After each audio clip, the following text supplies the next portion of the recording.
झारखंड में पुलिस महानिदेशक यानी कि डीजीपी की नियुक्ति को लेकर राज्य और केंद्र सरकार के बीच चल रही तानातानी अब भी कायम है।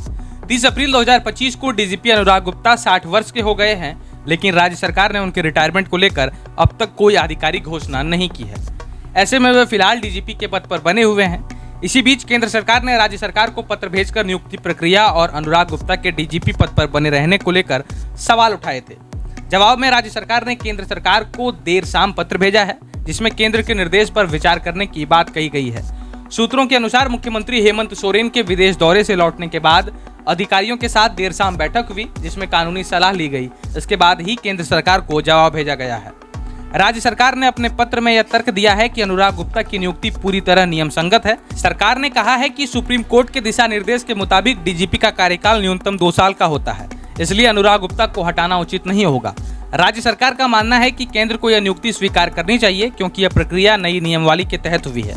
इसी के तहत जनवरी में एक चयन समिति गठित की गई थी, जिसकी अध्यक्षता हाईकोर्ट के एक रिटायर्ड जज ने की थी। इसमें मुख्य सचिव, गृह सचिव और संघ लोक सेवा आयोग यानी कि यूपीएससी का एक प्रतिनिधि सदस्य थे।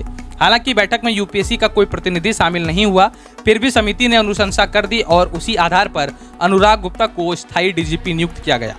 गौरतलब है कि झारखंड में डीजीपी पद को लेकर पहले से उठापटक होती रही है। 26 जुलाई 2024 को तत्कालीन डीजीपी अजय कुमार सिंह को हटाकर अनुराग गुप्ता को प्रभारी डीजीपी बनाया गया था, लेकिन विधानसभा चुनाव के दौरान चुनाव आयोग ने उन्हें हटाने का आदेश दिया और अजय कुमार सिंह को दोबारा पदभार सौंपा गया। चुनाव समाप्त होने के बाद 28 नवंबर 2024 को एक बार फिर राज्य सरकार ने अजय कुमार को पद से हटाकर अनुराग गुप्ता को डीजीपी का कार्यभार दे दिया था। इसके बाद जनवरी 2025 में राज्य सरकार ने डीजीपी नियुक्ति की नई प्रक्रिया शुरू की, जिसमें अनुराग गुप्ता को फिर से स्थायी डीजीपी नियुक्त किया गया।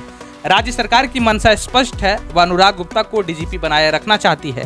हालांकि केंद्र सरकार की आपत्तियों और कानूनी पेंच के चलते यह मामला अभी भी अस्पष्ट है। इस मामले पर आपकी क्या प्रतिक्रिया है, कमेंट सेक्शन में लिखकर आप हमारे साथ साझा कर सकते हैं। बहुत बहुत धन्यवाद।